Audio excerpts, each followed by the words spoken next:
députés et sénateurs, vous avez un rôle à jouer pour aider à corriger les excès du passé. Vous les collègues du Grand qui quittez les groupes armés, je vais le dire.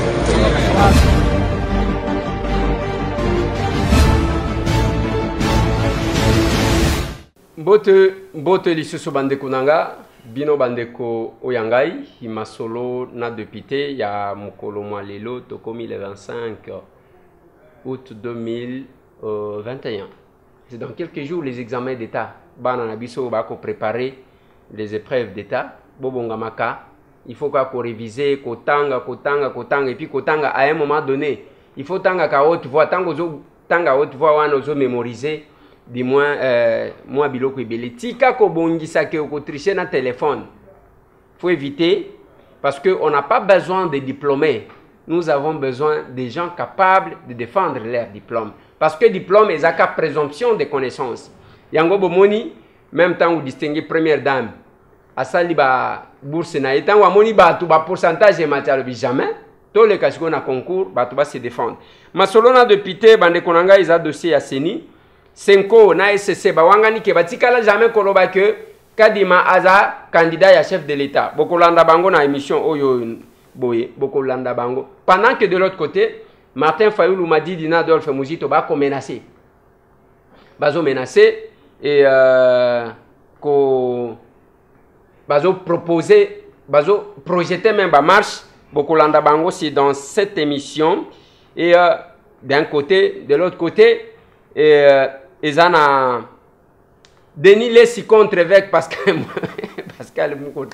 Moga Oyo. Et comme Oyo a là, Oyo a Masolona de Pité, bande konanga, ils ont grève na RTNC, bande konabi so ya radio télévision nationale, bazana kacha grève, kuna opesi mbwa boyi Masolo, ils ont Équateur, balobi président de l'Assemblée provinciale ya Équateur, a wangani kombo na ye.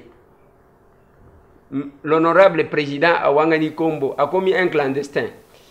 C'est dans cette émission bande konangande bokolanda ba masolo wana toko zangate kobeta moi tour na Kananga, kobeta moi tour na Lubumbashi, taraka quand le mandat est national, on se comporte en conséquence. Voilà masolo na de pité ya lelo tolingi tobeta masolo wana.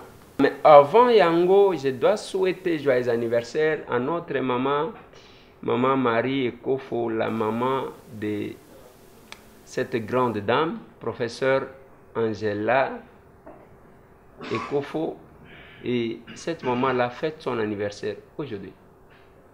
Avant que Natie Labino moi image, Namon Nzembo Moko, Oyoko Sepelisaye, je pense à Bamongo, Tokotie Lae, pour na Sepelisa maman Marie Ekofo. Pour vous, je dois chanter parce que c'est notre maman quand même. Joyeux anniversaire, joyeux anniversaire, joyeux anniversaire mon mari Ekofo, joyeux anniversaire. Voilà, longue vie notre maman, je crois qu'elle a totalisé 71 ans, 71 ans, qu'elle vient de totaliser aujourd'hui. Et place à Zali, recevez nos souhaits. Et par rapport à l'anniversaire Nayo, notre maman, et trouver ça. Et suivez-moi cet élément-là, c'est pour elle toujours.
Voilà.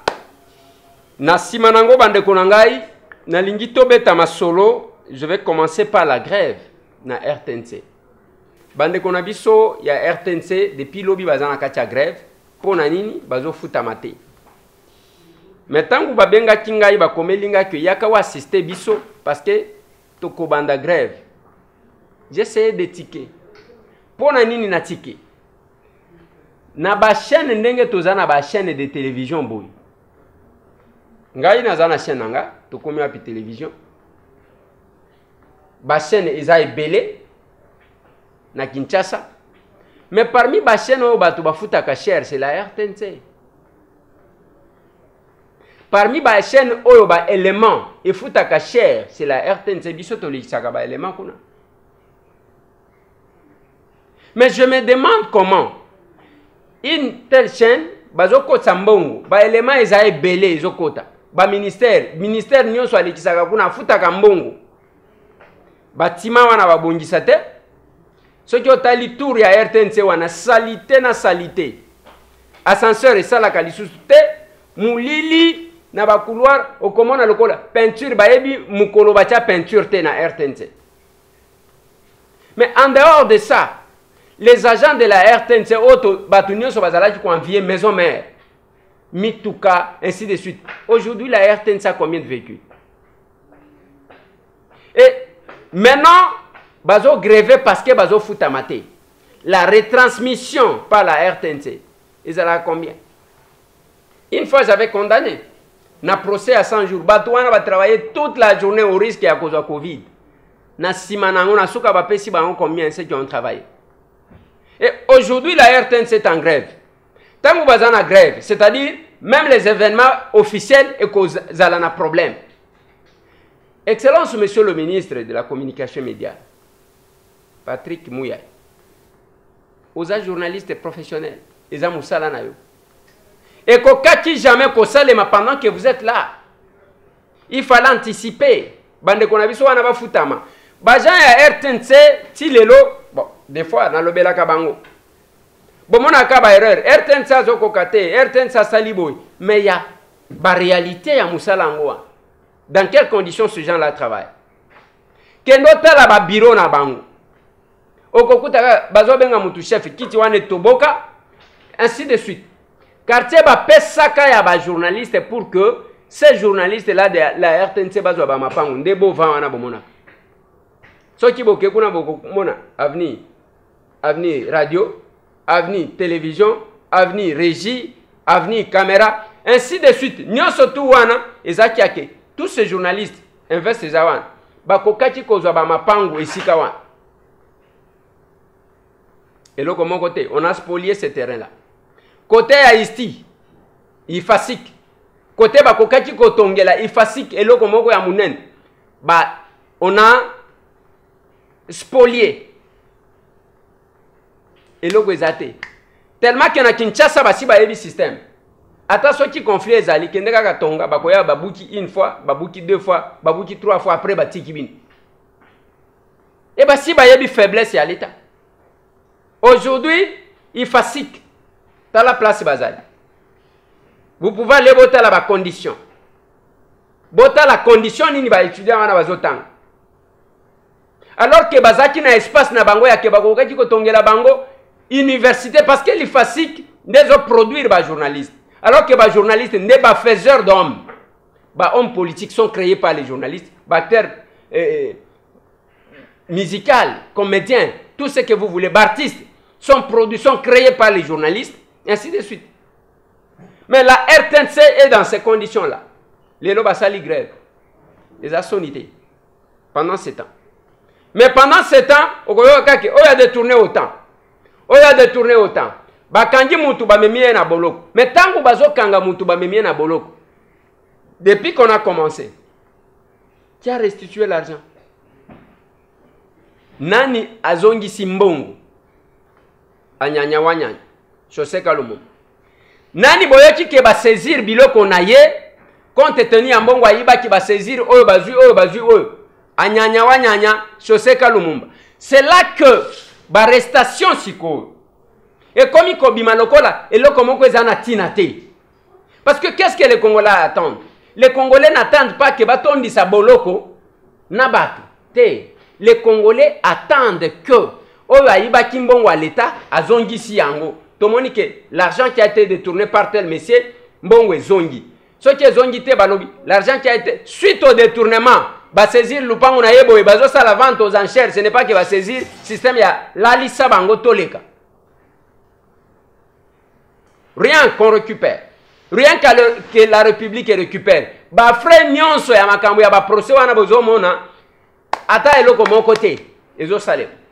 J'ai aimé quand j'ai suivi une vidéo il y a ndeko moko ba oba kena kanyama kasese alobi que ndenge zaboye ba o ba détourna ba imposer bango ba travaux forcés ba ya pena kanyama awa tokata kabilanga et c'est normal je pense parce que condamner une personne n'est qu'une étape. L'exécution, il y a décision de la justice.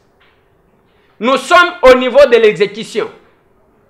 Okomona, il est condamné à restituer autant d'argent avec amende d'autant. Mais l'autre côté, si ba saisir nini, si ba jouer l'autre ya mutu nini, nani asa zongi simongo. De tous ces gens-là, tozoyo kaba mieux okende. Et pendant ce temps, cette population-là souffre. Bota la vie à Batuna Kananga. Ba réalité yango wana. Tant bozo mona mama wana bozo mona place wana pona batu bayebi Kasai Chikaji, eza hôpital eza connu. Chikaji na espace Kasai. Okokuta que batutu, okokuta que ba transférer na Bibanga wana na Kasai oriental, ancien Kasai oriental. Ba transférer na Chikaji. Mama wana azolia nyama wana ya rouge azolia babenga kango na Kasai mankenena. Azwi mungwa ate na biloko wana azwi mai ate. Nde azokata fufu azolia na biloko wana. Biloko kanise zapona gu to zapona pasi. Je vu au Kasai. Mutu kolia fufu na mungwa ya pamba. Azwi mungwa ate na mai. Azokata fufu asimbi fufu boye. Azo fufu ate na mai allié. C'est la vie que les gens mènent. Je vous ai montré une dame. Pour le moment, je pense que Dieu voulant, la semaine prochaine, na lingina zonga Kasai. Mais naza na posa ba ballon ya bilambati. Oye kana itaga osombi ballon ya bilamba ya bana. Oye na itaga 120. Oye otikia. Eloko akobungiza te. Okuti ba collaborateur nanga bazawana. Ba o bazalaka fixe ezaka Manix na Amos. Olobi opesi osengi bango babenganga. Nazana posa ya ballon ya bilamba. Nazana posa ya d'éponge. Pour que na tinda na Kasai parce que je dois retourner na Kananga. J'ai trouvé ba vieillard wana bazola la nase. J'ai besoin de ça. Na lança appel boy pona kende mbujimai. Tous ces gens qui se disent ba patron. Na mona elo côté anyanya wanyanya. Je me suis débrouillé avec le peu que j'avais. Je suis allé servir. Wana bozomon. 1800 pagnes. Bama puta wana. Na somba kango $12 par liputa. Beta machine. Nous ne sommes pas allés en politique pour s'enrichir. Parce que notre conscience est cause à la tranquillité. En dehors nango, c'est moule. En dehors nango makayabu. Ndetoye kocha biloko ya biso ya ba personne avec handicap. Ba beki ba chaise roulante. Moi mbongo pe muke ya kopesa batu ba se débrouiller, to pesa. Et to la kisakango pona kotalisa bandeko que toko lingana to sali quand même concurrence ne loko mususu. J'ai trouvé à Kananga un monsieur. Est-ce que je peux le condamner? J'ai dit non. Bazagana moi sinaye. Après 2 semaines, bakabela ka chaque mutu ba vieillard wana baye bazo kabela bango 200 francs congolais. Pona mutu ayebi ce qui oyebi francs congolais te 200 francs congolais zali ko représenter 0.1 $. Et ça $1 te. Aujourd'hui $1 au 4 0.1 $. 200 francs de mais mutu wana koti koya ba vieillard wana mi bange wana kolongwa distance pona ya koza ces 200 francs là. Akokoma wana 5 heures du matin pour kaza la mtu alibosu. Mais ba yeko pesa ye 200 francs wana à 19h. Il faut aller dans la ville parce que c'est la ville. Akende kuna, je ne sais pas, kuna musika. Makolo. Parce que même ceux qui ont une moto qu'on fout à 500 francs. Il va payer 200 francs. Allez ici toute la journée. Je compte rentrer à Kananga. Parce que le mandat, quand le mandat est national, on se comporte. Au côté à la tête, depuis je suis député national. Quand le mandat est national, on va au-delà. Mais Bolingo ya solo, entre biso. Ils attendent aux opposés actes en dehors de ta famille. Il y a une maman qui n'aime pas que je les cite. Il est en Belgique. Cette maman-là n'a cessé de me surprendre. Biloko assis à Sali, je me demande ce qui tous à la Kanabatu ya Boé.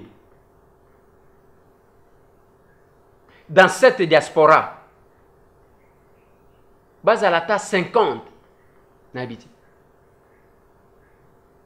Bazalata 50. Te Bazalata 10 n'habite. Cette maman-là, je ne l'ai jamais vue. Hier, à côté de réseaux sociaux, ceux qui ont à côté de et cette maman-là, Azaki na WhatsApp, a son téléphone pour na WhatsApp pour na solo la nanga. Nana mona été. Mais elle me dit que ndeko nanga ndenge na zaboyi. Omoni ba demi Dakar wana bazo benga. Ngana demi Dakar. Il est en Belgique. Elle n'a cessé de me surprendre. Des fois, ce qui a posé acte. Natikali na zomi tu nabi. Bato aboye pe bazalaka.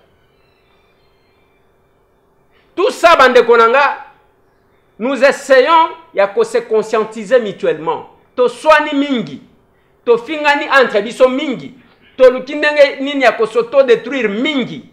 Et au point où nous avons perdu le repère. Tribalisme koti. Et comme il va au balo bakaboy, ba o balo baka. Tel que j'avais entendu, ndeko oyo, na drapeau a décidé, à zo promettre que papa ba tout machette. Bolanda. Ngaba balumu esika biso population ezali donc bimana balabala na ba machette ko kata bango machette kata baluba donc tout la bango bino ko buke. Voilà. Waneza politique kaka tozo lobela oyo biso toyebi ou bien comme makambo mususu. Des propos comme ça. Et mon modèle wana si on met la main sur lui, on ne peut pas condamner, et l'autre aux hommes noir sur blanc que Mouto. Pourquoi on arrête une personne? Ezayako, Ezana ba raison est belée. Ce qui ont dit batie Moutou na boloko, Ezayako stopper, ba dégâts, à continuer té. Et je me pose la question. Tangu yo mutu na drapeau ya eside na sima. Osali ba propos wan. Ozoloba contre Baluba. Ozoloba contre Bakasayen. Mais devosi kitoko tokende kaka autour ya Martin Fayulu. Et la muka ezaka ka bato abandundu te. Ce qui otali la majorité bozana bango. Basa Bakasayen lokola. Je peux vous citer. Le secrétaire général ya eside Devos Kitoko, Kasayen. Jean-Félix Senga, Kassayen, professeur, ba on surtout ba prof. Kalele, Kassayen. Oye kozwa na habité ceux qui viennent à continuer à causer la naban. Fortuné Mukendi Mbandakul, Kassayen. Mais si quand vous tenez le discours comme quoi, bisonenge tozaboye, il faut que papa baluba. Et vous, ngana habité. Na habité. Serge Welo, Kassayen.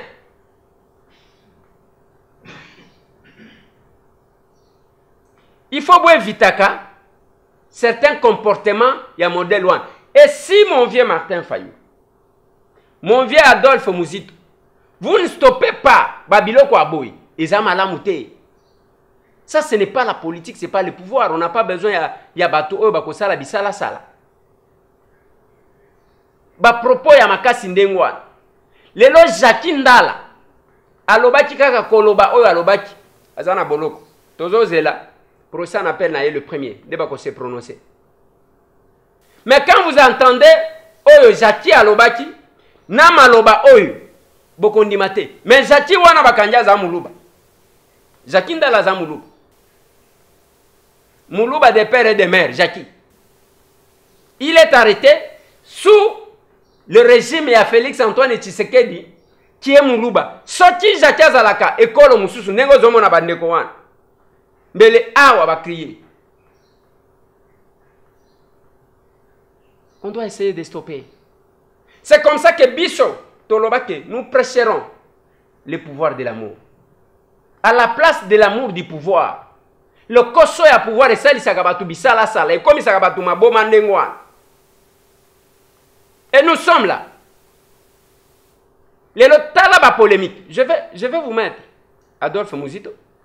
Dans la conférence de presse na bango, il y a présidium, il y a la mouka. Et puis nous allons analyser avec vous. Suivez-moi ça. C'est nous qui avons demandé les discussions dès le départ à travers le plan de sortie des crises. Ces discussions n'avaient pas pour objet de faire un dialogue pour aller au partage du pouvoir. C'était des discussions pour qu'on dégage un consensus sur les contenus des réformes et les réformes en rapport avec la loi électorale, c'est-à-dire la loi plutôt sur la CENI, et des réformes s'agissant des autres institutions d'appui à la démocratie, y compris les réformes sur le plan judiciaire. On ne nous a pas écoutés. Aujourd'hui, on serait dans un consensus, puisque nous serions devant une institution qui allait assurer les suivis électoraux, et d'autre part, Tshisekedi et son groupe allaient rester et continuer avec le pays. On a mis une croix par rapport au passé. Pour nous, c'est la vérité des urnes pour 2023. Quand nous disions vérité des urnes, c'était d'abord pour qu'on vérifie les résultats électoraux en procédant au comptage circonscription par circonscription. On ne nous a pas écoutés.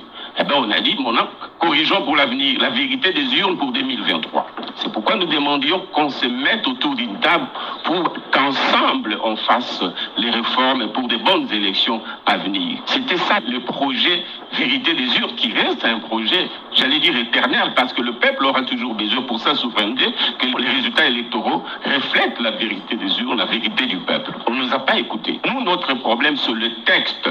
Aujourd'hui, il y en a qui pensent qu'il suffit qu'on règle les problèmes des personnes au sein de l'institution CENI à la présidence. Nous nous disons non, même si par miracle ils venaient à s'entendre, mais là où il y a une plaie, si on ne nettoie pas, si on ne met pas le médicament, la plaie va rebondir. Voilà. Mwana Mboka Adolphe Mouzito qui estime que la vérité des urnes va comme Kobundela et Japon en 2023. Parce que Oya Liboso et c'est l'Ekinango, Basengati que il faut qu'on venda, qu'on solola, ainsi de suite. Qu'est-ce que Martin Fayoulou a dit aussi de son côté? Monsieur Félix Tshisekedi a décidé unilatéralement de violer la Constitution. Il a commencé cette violation de la Constitution depuis longtemps. En juillet de l'année dernière, il a fait des nominations à la Cour constitutionnelle, des nominations illégales. Et il a continué dans cette illégalité, dans cette voie dictatoriale pour bousculer les institutions de la République. C'est pour cela que nous disons qu'il n'y a pas d'autre solution.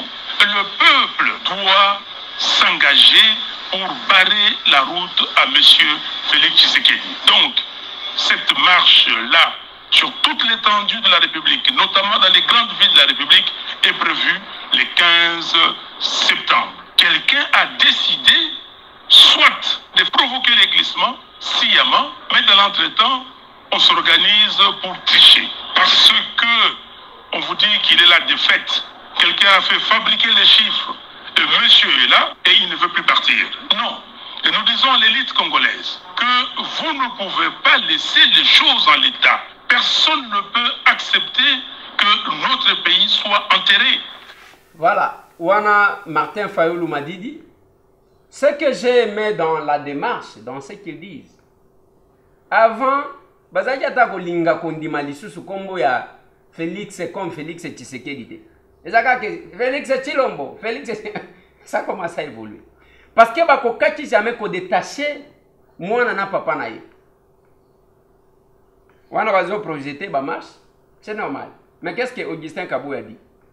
Il n'y a que les nouveaux venus dans le monde politique qui ne connaissent pas le député national Fayoulou Martin. C'est lui le premier dictateur. Tout le monde connaît l'histoire de la dynamique de l'opposition, là où on parlait de la gestion rotative. Après, Fayoulou s'est accaparé encore de Lamouka. Lui n'a aucune leçon à donner à qui que ce soit. Les gens de Fayoulou ont brandi des menaces au chef de l'État. Vous avez déjà vu une opposition qui brandit des menaces à un régime? Personne n'a jamais été inquiété. Parlons du processus électoral. C'est eux qui veulent à tout prix politiser la CENI. Est-ce que vous avez déjà appris que nous, de la famille politique du chef de l'État, nous avons déjà envoyé un communiqué pour que ces communiqués puissent être lus au niveau de la composante confession religieuse? La réponse est non. Fayoulou est fort dans des spectacles. C'est ça sa spécialité. Il n'y aura absolument rien. Nous nous préparons pour aller aux élections. C'est ça le problème qui fait peur à M. Fayoulou. Il n'est pas disposé pour aller aux élections. C'est comme ça qu'il cherchait à distraire l'opinion. Vous savez les vrais problèmes qui se posent dans notre pays? Les gens connaissent déjà leur sort. S'il y a élection aujourd'hui, ils n'auront même pas 3 députés. C'est ça l'agitation. Ils veulent nous emmener dans un schéma de dialogue que nous ne voulons pas entendre. Ils parlent du bout des lèvres qu'ils veulent voir les élections se tenir dans les délais. Mais c'est une fuite en avant. Ayez vos apaisements. Fayoulou n'est pas préparé pour aller aux élections si ce n'est que pour faire le spectacle et amuser la galerie. Le bureau n'est même pas encore connu. Maintenant, ils viennent avec leur calendrier. Calendrier conçu sur base de quoi? Voilà. Wana Augustin Kaboué qui répond dans la Mouka. Mais la question qu'on se pose, la Mouka, maintenant qui coordonne la Mouka? Parce que ça qui coordonne et la Mouka. Pour le moment, comme il présidium. Ce que je peux vous dire dans tout ça, il y a une réalité. Tolanda Sikoyo, l'église catholique, Oyotoyoka que Bazobo Yakadima po à approche de l'État. Pasteur Eric Senga. Nous n'avons jamais cité le chef de l'État pour dire c'est lui qui est en train d'imposer un candidat. Nous avons plutôt dénoncé l'abus du pouvoir de certains collègues, de certaines personnalités qui ont une certaine zone d'influence du pouvoir dans le sens des menaces ou des cités. Ça c'est un des deux. Ce n'est pas les CC la Senko qui ont fabriqué ces témoignages. Ce sont les mêmes collègues, les 6 qui sont là. Je vais vous donner une information, peut-être que les gens ne savent pas. En pleine plénière de désignation, un des candidats retenus sur la liste fait le message SMS pour dire enlevez mon nom s'il vous plaît sur la liste du président parce que je suis soumis à ça.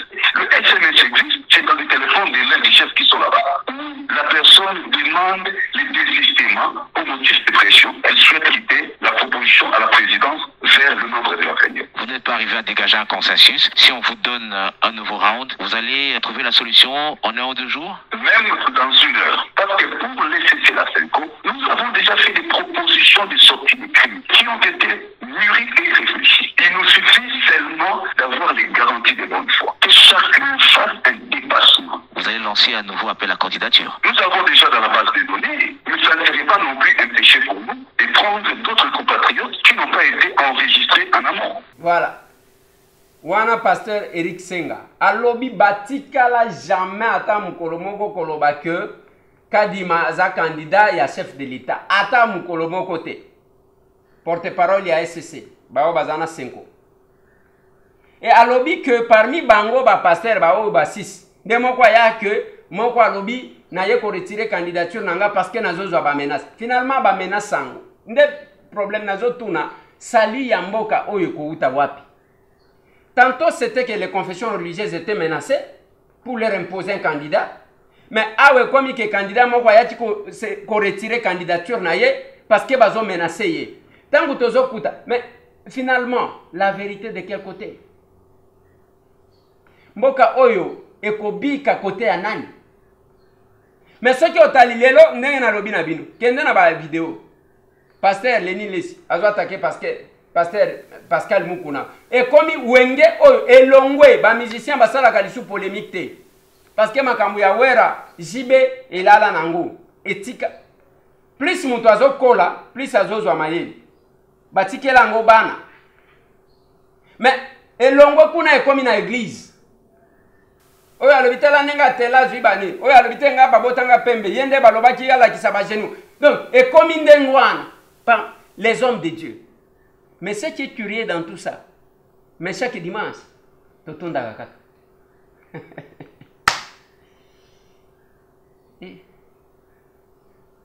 en dépit de tout ça, chaque dimanche totondaka kaka bakilte tokendaka kaka en dépit ya makambo tozoyoka ezobima na munoko ya bato yango tobengi basali na Nzambe tozwa kaka ba offrande na badimi tobakisaka tozosunga babolawa tozana posa ya kosunga bato oyo tala bato.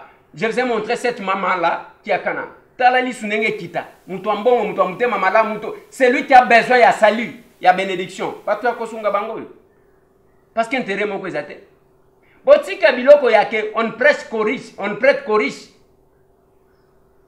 tous ces pasteurs là toboite baza batata na biso baza bakambi na biso mais soki otali ndenge likambo ezaleli mpona kose soucier tolansa awa botika na kanisa nanu pasteur responsable ya église Mangembu na Londres. Quand nous avons commencé cette église là, ces pasteurs là, ces couples là, baposa ba al. Quand on pose au-delà, je vous ai parlé de Kabundu Walesa. Vous sentez qu'à chaque moment, bako critiquer, bako sala kaboui, mais il est là. Pas seulement qu'on paie cet évangile. Kabundu Walesa donne les pains. Aouti ko kabela bato ba mitu ka arrière. Mikolo mi balo. Ce n'est pas kaka batie la caillou, bakata kielo quoi. Ozo senga combien maman wana ozo senga $200. Finalement pesa maman wana lupango sala. Voilà. Je peux pas parler du pasteur Gilles Bumba. Il y a Dieu créateur. Il y a des hommes de Dieu comme ça. Mais quand nous sommes là, tant que nous avons une polémique, nasimanango alibabetelo munda yo wana oke oche. Mabonza wana ozocha bénédiction mon côté okuzakuna. Les gens qui se comportent pour nous la concurrence, en dépit de ce qui sortent de leur bouche. Ozo bima penza na munoko na bango. Et bino bozaka endoctriné avec bozana kacha mulili ya kosakanate. On n'a pas besoin de ça chez les hommes de Dieu. Le salut nous viendra de qui? Les saluts.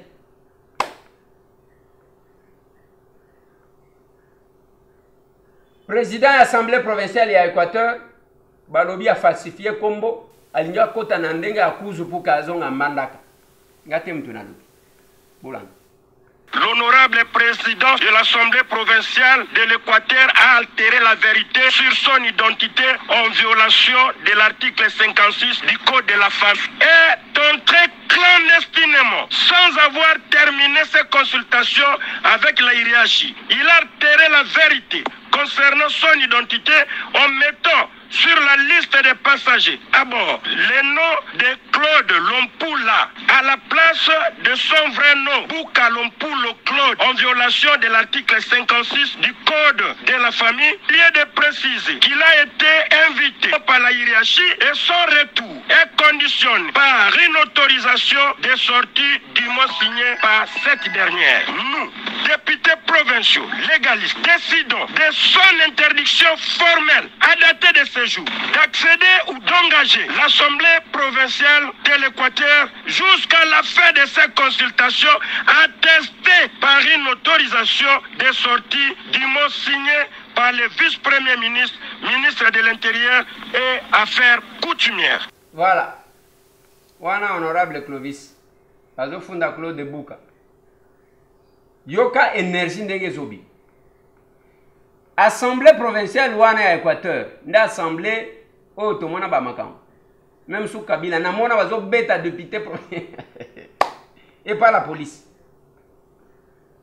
Mais quand je parlais de l'Équateur, la population n'a pas besoin à Koso Anawan. Tangu na lobaka ke mbongo ezo utaka awa. Balongoli yango na bank mususu ba kotisa yango na bank mususu. Ba kotisa yango na ra bank.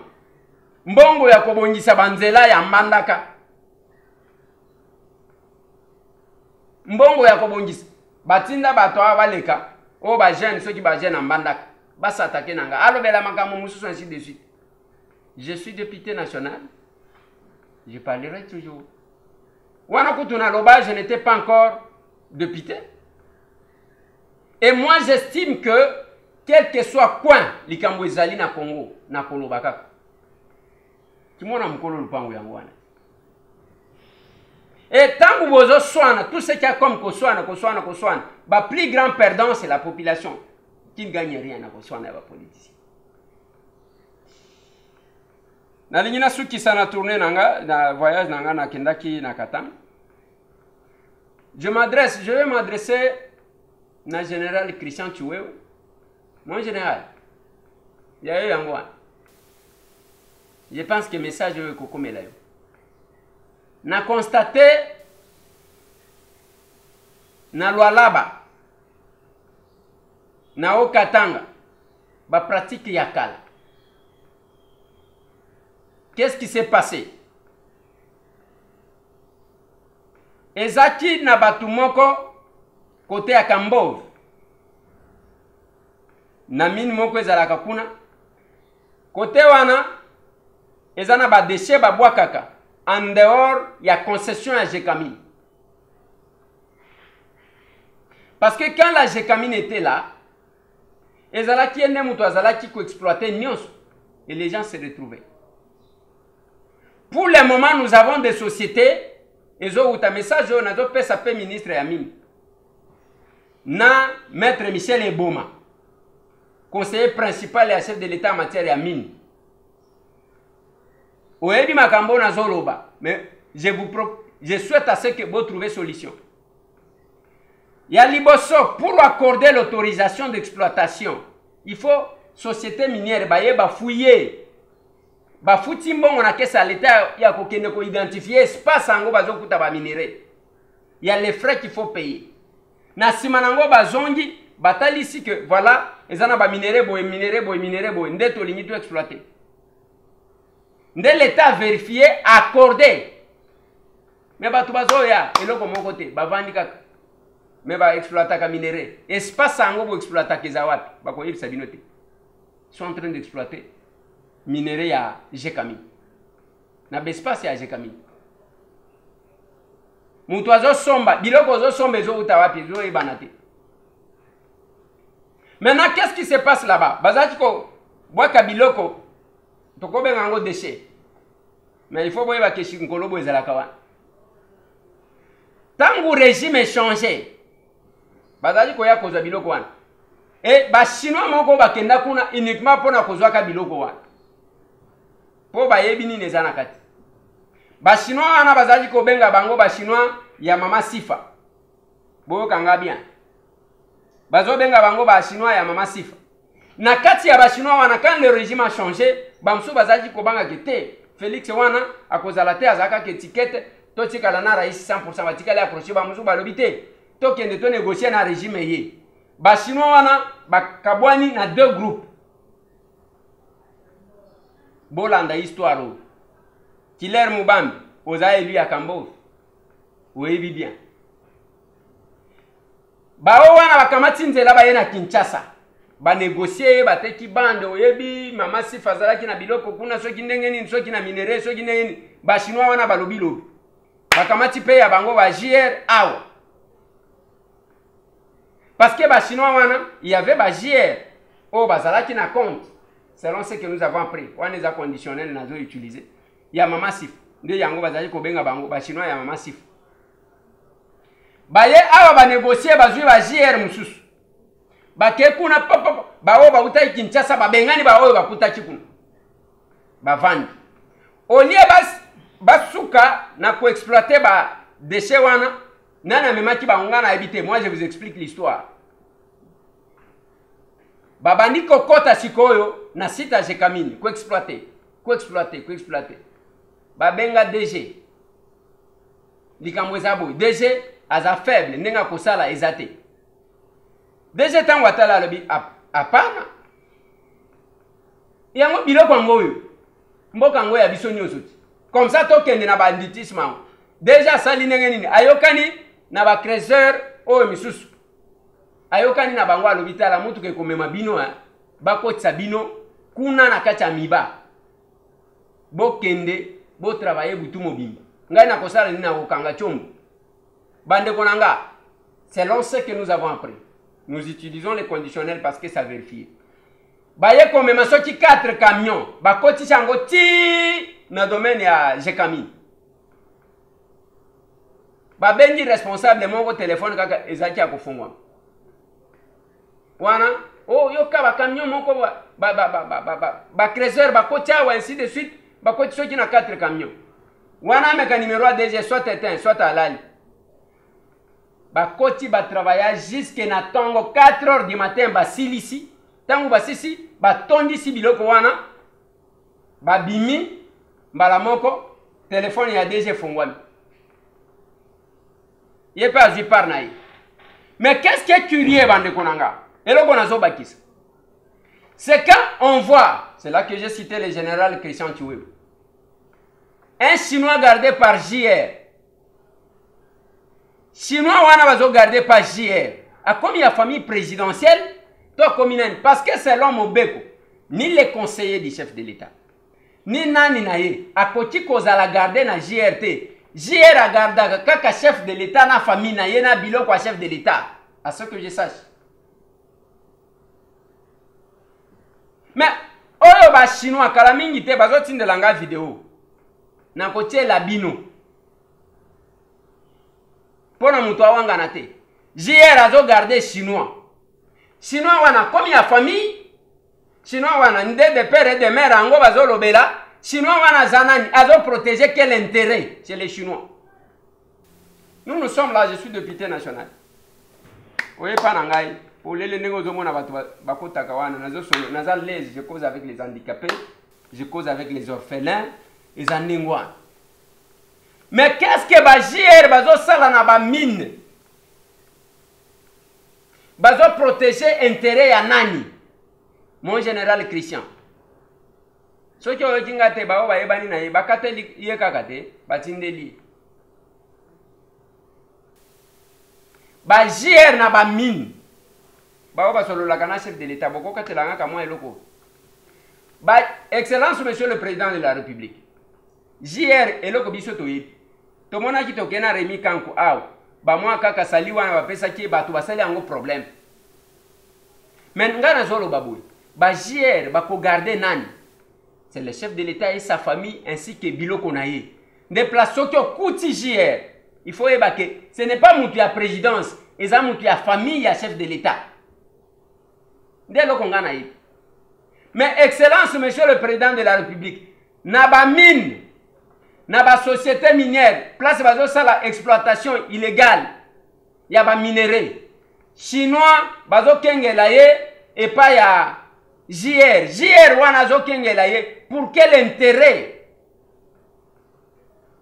et donc les chefs de l'État ne prétendons pas trop l'aimer alors qu'en réalité tolingi ete parce que soki mutu alingi mwana na ye amoni ke mwana zo kende kozika na moto akobloquer ye okoyoka koganga et puis ça nous alertons toujours les flatteurs flattés un jour toko talanaka heureusement que ba vidéo nangai zotika to tika sumbalesa na lobela ki awa quelques personnalités ba oyo ba homme du pouvoir ba homme du chef bazo kende kuna o balingi bazongisa KBP tala poto ezalaki tangu KBP ezali nde yango wana ezo continuer côté ya Zambie côté azaliti lelo et va dépenser 82 millions de dollars bakabela mutu trafico bientôt 5 ans botala musala wana soki mutu alobi baza corrompi bino bomona kaka batu nyonso bako corrompre ba image yango oyo otali image ya avant ndenge ozomona wana ça c'est la gestion de KBP avec 250 personnes qui touchait 180 $. Nous sommes allés avec Marcelin Bilombe, CPA, chef de l'État, Rémi Kanko, envoyé spécial du chef de l'État. Touti kuna, yango wana tozo baluka, tozo tala. Botala kota Zambie, botala modèle ya banda kwana. Comment on a dit? Oyo atonga awa, yango atonga kuna. Vous allez donner à une seule personne, gestion à frontière, côté Azamina, côté. Qui va les contrôler? Et Trafigo a un contrat de gestion. Nenga zawana, azo dépendre totalement de DGDA. Les ressources qui déjà en Congo, bien, stopper, bah stopper. Bazana pouvoir, t'es ce qui en est. Mais au moins, tu as les nombres. Yamitou. Et sous KBP, Bazaji Koloba consortait que 150 remorques par jour. Désordre pas. Okobimelawa, puis embouteillage. Yandengwan. Et aujourd'hui, vous regardez quand même, vous sentez qu'il y a un pays. Et Banda Koumi Balewana Bazotonga Balobi dans 3 mois. Dans 3 mois, on a besoin de et nous sommes arrivés, nous avons insisté, Nengozomo Nabazo Yambabisu et Pabanamai. Qui bande koloba futama parce que moi on a besoin zoya ici vraiment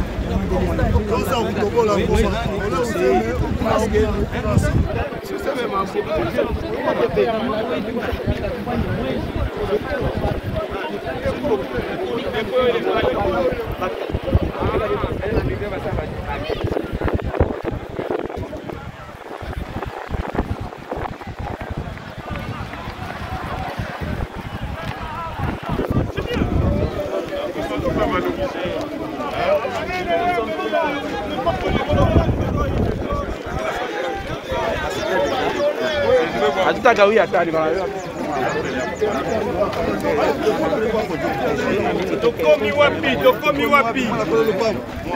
Mwana nkolo lopango. Bela biso kolanga yeba. Tokomi wapi. Bela ngoma bazala na Bernard Kayumba, bazala na Bernard Kayumba. Voilà nkolo lopango, notre député. Bela ngoma wapi.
Les gens qui entrent avec les gens qui sortent.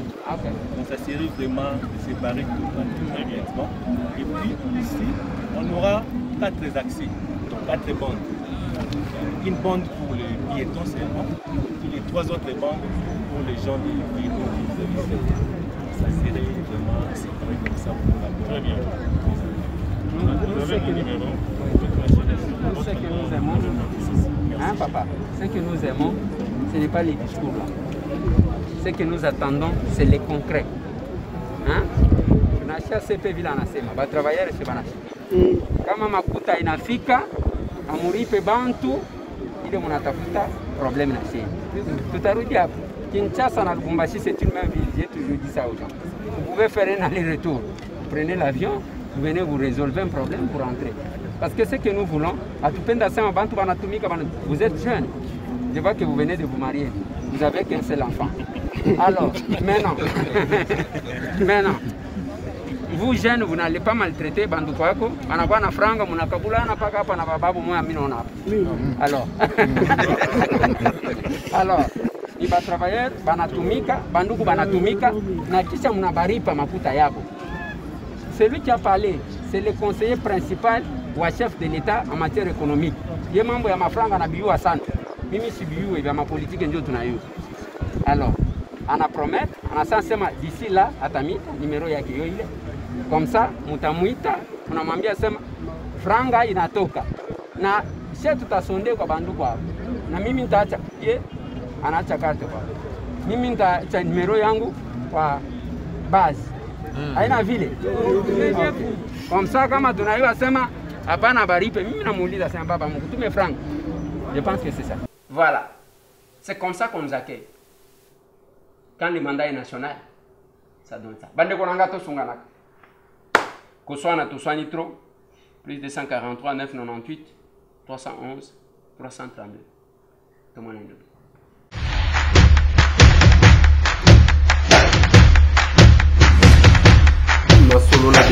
Honorables députés et sénateurs, vous avez un rôle à jouer pour aider à corriger les excès du passé. Vous les collègues du Grand Kivu, quittez les groupes armés, je vais le dire.